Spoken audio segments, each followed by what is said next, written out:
instead of staying really limited and focused on structure and is there room in the pelvis for a baby and how is her pain and all those things we've been talking about, that's awesome. We want to honor that. We want to talk about it a little bit. But what came first was we really expanded the conversation to not only that, but also focusing on the nervous system.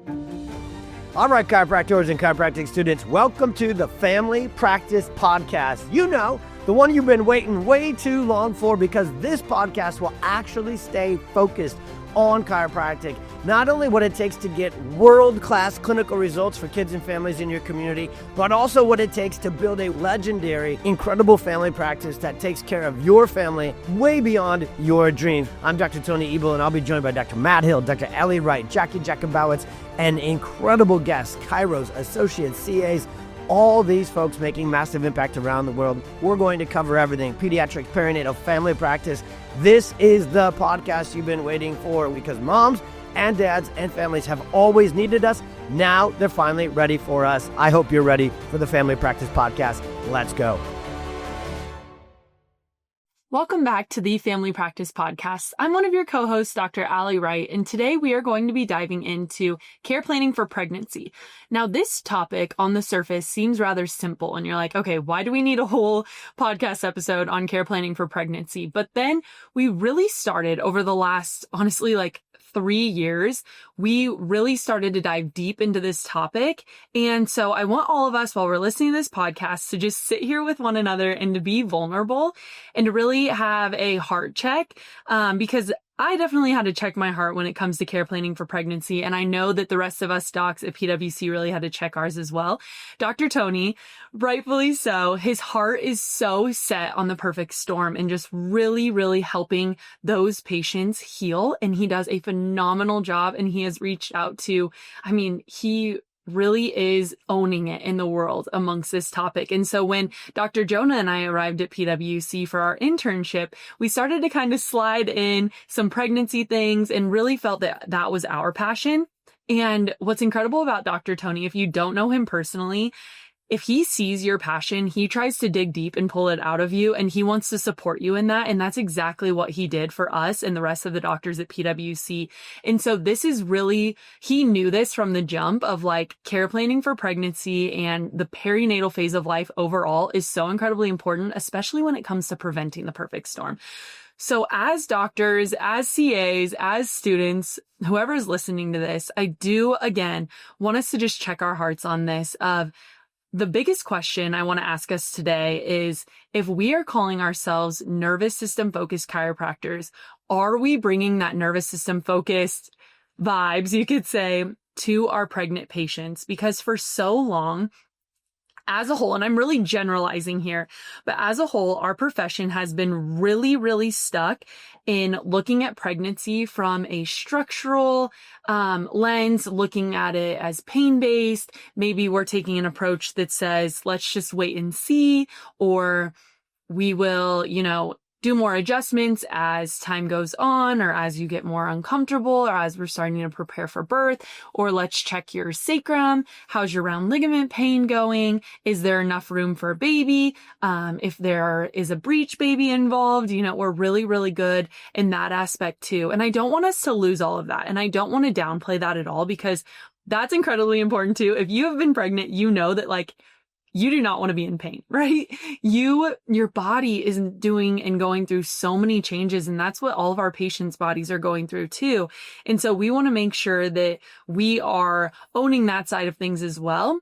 But I want us to all be challenged by that question that I brought up earlier of if we're saying that we're nervous system focused, are we care planning nervous system wise for these mamas, and not only them, but also for their baby? So that's what we're going to dive into today. Is I'm going to go through, I want to touch on this first, guys, is that I am no stranger to the fact that care planning for pregnancy is awfully hard. It seems like a simple topic, like I said, but when you actually sit down like we did at PWC, and it took us 2 years to come up with a care planning model that we model everything off of, is okay, they're all starting at different phases, right? We can have a mom who maybe she's been with you for a couple of years and then she gets pregnant. How do you care plan for her? Are you just keeping her once or twice, once a week, twice a month. How are you care planning for her? Are you not care planning at all? What about the moms who come to us off of a directory and say, hey, I need someone to help with a breech baby. I'm 37 weeks pregnant and my OB recommended getting adjusted for this. How can you help me? How are we care planning for those mamas? And so it's complicated.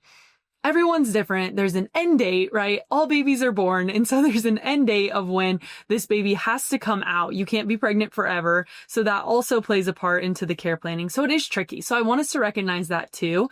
Right now, as I do this podcast, I'm picturing us all around a table and all of us just really getting vulnerable with one another, really checking our hearts of like, okay, guys, let's have a conversation about this. What is going to change in our profession? Because we are focused a lot on the sacrum. We are focused a lot on those aches and pains and those type of things. So I really want to take it back to not losing the magic of chiropractic, right? We don't want to lose the vagus nerve in all of this. We don't want to lose what's the body going through during birth. How does it have to go from brake pedal to gas pedal to brake pedal? And what is the nervous system doing? Not only that, but how is mom's nervous system interacting with babies, right? Because mom and dad join and create this baby. And then how is this baby learning from mom's body? So I don't want us to miss the magic of chiropractic that we're talking about in these big perfect storm cases. We're talking about with autism and ADHD and seizures and how powerful it is, or that, restoring hearing and all of these things that chiropractic really can do. Don't lose that in pregnancy as well. And so that's when I picture us around the round table right there is just like, man, we are phenomenal nervous system chiropractors. We need to bring that back into pregnancy. Also, I want to challenge us too of another question of like, are we just care planning until the end of pregnancy? And then where does mom go? Is mom going to be seen postpartum? How soon? There's just so many variables when it comes to care planning. Are we going to be able to adjust that baby? Right. And so there's just so many different avenues we can go through. I want to talk through the action steps that we took at PwC and then eventually creating the Perinatal Experience. But I want to give you some tips and some action steps that you can do today to start to implement this into your office if you're not already doing it. And guys, again, this podcast is really generalized of how I'm talking about where we are in chiropractic and where we want to go and not losing the magic. If you have been doing that, amazing. I applaud you. We've just seen time and time again, and we were guilty of this at PwC, right? That's where we all came together and we're like, okay, what can we change in the perinatal phase of life? Because ultimately we want to change the perfect storm. We want to prevent it. And yes, we can't control all of the stressors that are going to happen, or what's going to happen during pregnancy, or what happened in the preconception and fertility phase, or what's going to happen in birth and beyond with this child and this family. But we can make sure that we're giving the top-notch, best nervous system focused care that we can give so that ultimately they can adapt and be resilient to any stressors that happen in their phase of life or in their life as well. And so some action steps that we started to change and talk about is one was like our mindset on everything. So that's the number one thing I would say is start to challenge yourself to remember why you care plan, to remember how you care plan for all of these kids that you're already seeing, or these stressed out parents, or, the kick the sick kids, all of those, and start to bring that into your day ones and day twos of pregnancy. So you want to make sure that you're looking at mom's nervous system as a whole. What was her story like before she got pregnant? How was her health? How was dad's health? Go through her story as well, just like you do with kids, right? We do phenomenal day ones, right? Where we're asking the story and we're going through the paperwork and we have extensive paperwork. We want to do the same thing for pregnancy. So we have to change our mindset to be really, really focused on the nervous system. What's going on in their life? Ask them, how are they sleeping? How are they eating? How's their digestive system going?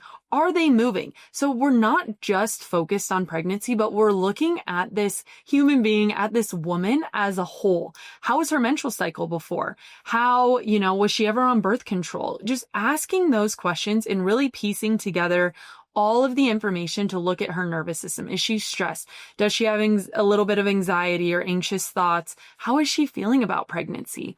Was this pregnancy, the goal? Did she maybe, I don't even like the word accidentally. I'm doing like air quotes right now. I know it's a podcast, but if you're watching, did she accidentally get pregnant, or what's her story and how much stress has her nervous system gone through? What are the traumas? What are the toxins? What are the thoughts that she is really going through and that they're going through as a couple and as a family? Does she have other kids? What were her pregnancies like before? So really diving into her case and making sure that we treat her like any other patient. It's not just, oh, we got a pregnancy patient coming in, so we're going to see her at this frequency, if any, and we'll just make sure that her sacrum's aligned, that her round ligament pain is gone, and that she's just ready for birth. Hopefully baby's head down, and that's it. No, guys, we have to challenge ourselves to look at these patients as a whole. Okay, I really think that I've over-stressed that, so I hope that you're picking up what I'm putting down. But also, we changed our mindset to look at pregnancy as, yes, your pregnant patients are all coming in at different times during their pregnancy, but we do know the time frame that she's going to have the baby, right? We don't believe in exact due dates, but we like that estimated due date. And we know that she's about to run a marathon pretty much during that estimated time. So how can we build up to that? So I also want you to change your mindset on you have an event that you're preparing for, and you also have to recover from that event too. So we are also changing our mindset of we're not just looking at pregnancy, guys. We're going into postpartum. We're care planning into postpartum, which I'll talk about a little later. And then we are also going into, we will have this baby as a patient. This baby will get adjusted right after birth. Most families go to the pediatrician right after birth. So we want to be one of the first stops as well. I also want to mention, if you're really crunchy listening to that and you kind of cringed at what I just said, if you don't go to the pediatrician right away, or you really, if you really honor that, 40 days of lying in period, you're doing the 5-5-5 rule, all of that, we encourage our mamas to do that as well. So we will either send a doc if they're in close proximity to go adjust mom and baby right away, or we will wait it out and let them come when they're ready, obviously. So I just wanted to set that in where you're like, wait, Dr. Allie, what? We thought you were yeah, okay. I like the 5-5 rule. I like the 40-day lying in period. But if the mom is no, I need to get my baby adjusted right away, let's figure out how to do that. And let's figure out how to adjust mom and baby. Okay. Tangent over. Let's keep going. The second action step that we really took in was our communication. So instead of staying really limited and focused on structure and is there room in the pelvis for a baby and how is her pain and all those things we've been talking about, that's awesome. We want to honor that. We want to talk about it a little bit. But what came first was we really expanded the conversation to not only that, but also focusing on the nervous system. So every single time where we had that pregnant patient in the room, we're talking about energy. We're talking about adrenal health. We're talking about the vagus nerve. We're talking about the importance of transition zones and how we adjust those as well. And that it's not sacrum every single adjustment. We talk about co-regulation between mom and baby, and that co-regulation is actually starting with baby in the womb, right? That umbilical cord is the power cord. It's not just for blood and oxygen. It is seriously forming baby's nervous system from mom's, because what's in that blood? Her hormones are in that blood. So baby's learning how mom adapts and who mom is through that. And so we want to honor that and make sure that her nervous system as mom is ready so that baby can learn from her. We like to talk about the nervous system shifts in birth and what the nervous system really goes through. We also like to talk about how, again, their nervous system is affecting babies. That's one of our main points that we talk about. That's what really changed the game. One of the biggest questions that we get from other doctors who train with us is, how are you guys seeing pregnant patients so often? How are you getting them in to your office? And the switch was simple. We're not only talking about her, we're talking about how she affects her baby.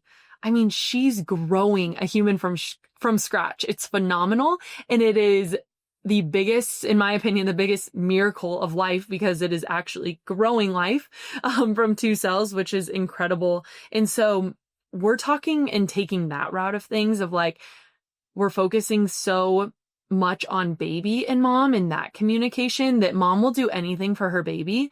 And if it's right for, it's on her scans, it matches her story. If we do need to see her more frequently at the beginning or building up to birth or whatever it may be, we're not afraid to do that. And I'll talk about that in a little bit going more. We also expanded the conversation to recovery. So we really paint the picture of you're running a marathon and you have to train, and then you have to run your marathon, and then you have to recover. You're not just going to have a baby and bounce back, air quotes, go completely back to your old self. No, you have gone through a beautiful transformation into motherhood. We want to honor that. We want to support that. And we want to support your body through that. The body keeps score, guys. You know this. And so we really like to talk about, even that storing of stress and how did birth go? And what is your body remembering through this? And how can we help your body work through that? So the postpartum, not only during pregnancy, hopefully getting that dream birth that we want, but say that there were complications and that there were things and interventions that were needed. How can we get mom and baby out of the storm after? So we're talking those things. We're also talking about how baby needs to be under care. And even in the most perfect births, you're still going to have some stress on the nervous system for baby. And so even just checking baby right away, not that they need an adjustment right away, but let's check them. Let's make sure that they, had a good experience during birth as well. And so that's really what we did, guys, is we just changed our communication, changed our mindset, and started to look at pregnancy a completely different way. So I hope that you do that too, if you're feeling a little conviction by this, because you're not alone. That's how this whole journey started. That's why this is even a podcast episode and a topic, is because we were struggling with this for years. So we're hoping that you can, quote unquote, get out of this storm faster than we did so that you can help prevent the storm. I want to leave you with a few tips here of what we did to change that. So now that we took those action steps and we started to change our mindset, change our change our communication, what did we go into to actually make those actionable steps? So number one thing that I can tell you guys is, again, it's hard.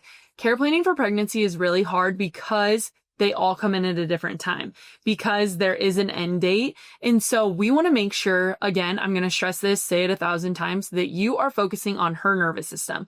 So if a patient comes in, let's just do a little example here. If you've been seeing a patient for a long time and they get pregnant and they tell you in the beginning at 4 or 5 weeks, right, when they find out, right? Or if they come in at their 5 weeks and this is the first time, we're obviously not going to do a 9-month care plan. That, in our opinion, and how we do it is just a little too long, especially in pregnancy. So what we do is we will care plan her through that first trimester, whatever it may be, but we're not even focused on timing of pregnancy in that phase, you could say. We're more focused on her nervous system. How much does she need? Does she need a 3 to 4 month care plan? Does she need, to start at 3 times a week and then drop down to 2 times a week? So we're just trying to get her nervous system stabilized. Yes, we're focused on baby. Yes, we care about pregnancy. And especially in that first trimester, you're most likely going to need to care plan a little bit more. What we usually see, I don't want to say that you have to do this because it's not every case, but what we've usually been seeing is that in that first trimester is when the care is going to be more frequent. And then also at the back half of her third trimester leading up to birth, because we really want to make sure that her gas versus brake is right in the middle so that she's able to flow from those different nervous system states. And we just want to make sure that her body is prepped for birth. That's not the case for everyone. So I don't want to say you absolutely have to do that, but that was just an example. So make sure that you're not giving out those, at least in our opinion, that you're not giving out those 9-10 month care plans. You're hey, you're going to do this for the whole time. No, but we also, tip number 2 is we want to make sure that you are being the doctor, right? Dr. Fred Barge says that is be the doctor. So yes, we can give you a framework. Yes, we can give you all these things, but you need to give yourself permission and freedom to be the quarterback on this prenatal team, and to really focus on this is the 9 months that you are so in tune with a patient, and you are giving yourself freedom to flow through a care plan. And so if you have that mom who's been seeing you, has been on once a week for so long, and she gets pregnant, rescan her, and then give her a care plan that she needs. She's already been through a care plan, right? But you can use those, what we call boost adjustments. If you're not familiar with that, join the Pediatric Experience membership. We talk about it all the time. Go shadow PWC, do what you got to do. But boost adjustments are where we will add in adjustments during the week if they're on their wellness care plan, you could call it.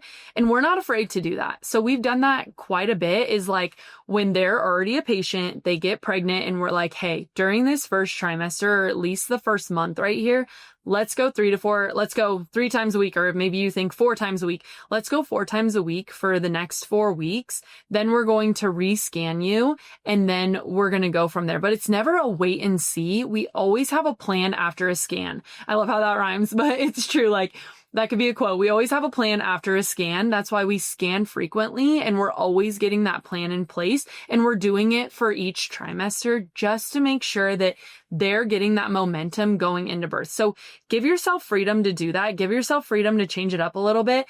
We do the same thing. If someone were to get in a car accident, we're not just going to say, okay, keep coming in at the same frequency, see you once a month, or when you hurt, come in. No, we're going to rescan them, and we're going to say, okay, for this amount of time, you're going to do this frequency. When a kid gets sick, we're like, hey, come in 2 more times this week because we really need to kick this immune system into gear. There's just so many examples, you run a marathon, there's one, and you come in, all right, you're going to get adjusted 4 times the next 3 weeks because we really got to get your nervous system back on track because it was really stressed during this time. That's life. Life is always ebbing and flowing. Healing is never linear. You guys know this. And so we also need to be adaptable to that. And that's the number one key in doing that during pregnancy, is giving yourself freedom. The third thing, I think we're on 3, I don't even know. A next tip for you guys is always care planning through postpartum. Number one reason we do this, not in order, but one of the reasons we do this is because we don't want the mom to have to go through a financial conversation when she just had a baby. And then she has to sit there for 45 minutes going through a conversation, waiting for scans, waiting for all these things. Instead, we already have that care plan available because we don't want to go through the financial conversation, 1. 2, then we already have her visits ready leading up to birth. And so I mentioned we like estimated due date, not exact due date, because how many moms in your practice have gone over 40 weeks or have had the baby at 37 weeks or have, gone to 42 weeks? You're going to want to have extra visits padded on there already when you present that first care plan. And so you want to make sure that that is care planned through postpartum. You also want to have the adjustments ready for recovery. And so as for table talking through this during their pregnancy, she already knows I will come in and I will be getting adjusted to use the rest of those visits, most likely transitioning into wellness, boosting during the postpartum phase.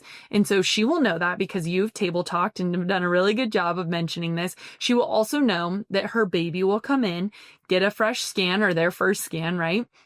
And that they will also be getting adjusted too. And so those are a big deal of like care planning through postpartum, and not just saying that when you present the first care plan, but you have to mention it during your table talk. And just reminding them that like postpartum recovery is so incredibly important for the nervous system. It literally just went through a marathon, and your baby has never done life before here. And so they're like, they need to be adaptable and resilient and regulated to all the other things that they're learning. They're learning how to eat, sleep, and poop and move for the first time. And so we just want to help support that along the way. So we're always sneaking in little communication tips for that. I went over like that biggest question that we get is like, how do you see patients this often who are pregnant? And it really is keeping the focus on the baby and the mom as well. But you're not just talking about aches and pains, because if mom doesn't even have aches and pains, she's not coming back until her, sciatica comes back, or she's starting to get pubic bone pain, or she's getting round ligament pain. Then she's going to come back and see you. You're going to fix it. And it's just going to be a cycle of once a month, once every 2 months, or twice every month. And we don't want that for her, obviously, but we want to prep her nervous system. And once her nervous system is regulated and resilient, then you guys can talk about obviously going down in care. But we really want to focus on the nervous system and making sure that baby is prepped and ready for this amazing, birth and for them to come out and experience life for sure. Okay. And then you're also going to, I touched on this a little bit, but I want to double tap on it of you're probably going to have to scale your care plan up and down as you go. So again, repeating that, the first trimester is usually when we're going to see an uptick in adjustments, morning sickness, anxiousness. What has she already been through? Has she had miscarriages in the past? Is she nervous about this one? There's just so much stress and unknown in that first trimester phase. So not only do we want to see them more for their nervous system, but we also want to be the friend, right? If you're seeing people at this frequency and you're giving care plans, you're the provider who sees them the most. They do not go to their OB multiple times a week unless they're at 41, 42 weeks, but they're not seeing anyone else except for you this much. And so you want to also be there for them, be their friend, listen to them, and, be the doctor, but we always say, we listen to moms here. And that is so important during pregnancy too. You're also building trust because that baby is now going to be in your office. They're going to grow up in your office, and seeing kids, you're going to see them the rest of their life. And so gaining that trust from the mom too is so incredibly important, and listening to her and just knowing what she's going through in that first trimester. Also, we do boost 34 weeks on, usually we'll see. So that late third trimester. And that is because we are stressing that they are going into that marathon. And so we want to make sure that they are primed and ready to go. So sometimes we see that. I don't want to tell you again that this is every single case, you have to do this every single time. No, what I'm saying is that you need to give yourself freedom to do that. And that was really freeing for us at PWC we hand out boost adjustments all the time to all patients because we know that it really is not linear. And so just recognizing that for yourself too, and challenging yourself in that care planning phase as well. Okay, guys, I think that is all I really have for you for the basics of care planning for pregnancy. I want to end this with you by saying, again, care planning is very, very hard. We spent the last 2 years trying to come up with a care plan builder. So a formula that helps us care plan for pregnancy. We started out there was 4 tiers in it. Then it went to 2 separate care plans if you were before 20 weeks and after 20 weeks. And we really played with so many different forms. And we really feel like we have the one that we've been using now for, I think it's been, maybe 9 months, 10 months that we've really liked this one that we're using. And so if you want to learn more about that care plan builder, if you want to learn more about the science that happens in the first, second, third trimester, how we communicate it in detail, because I know I gave you just some little tidbits there, but if you want to know how we say this, what we do here, if you want to get in touch with our amazing Birth and Beyond workshop that we have, where we have taken that from complete structural and have changed it to, oh my goodness, I don't even think we really even say sacrum and round ligament pain and all of that. We are so nervous system focused in that workshop, and watching moms' faces light up when they get it and they're like, oh, this is exactly what I've been missing. And they love the scans, and they love, that there is a personalized and customizable care plan with that. And so if you want to learn all of that, get all of our resources, get in touch with us at thepediatricexperience.com, because we recently released the Perinatal Experience. And what that is a course of over 50 plus lessons that you will get in that course. You're going to get all of our resources, and we just talk you through how to have that amazing perinatal practice alongside your perfect storm kids. And so making it really a family-based practice like we call ourselves here, which is the Family Practice Podcast. So get in touch with us if you want to learn more information. It should be in the show notes down there. So make sure you scroll and click for more information. Thank you for joining us, and we'll see you on the next one. Bye, guys.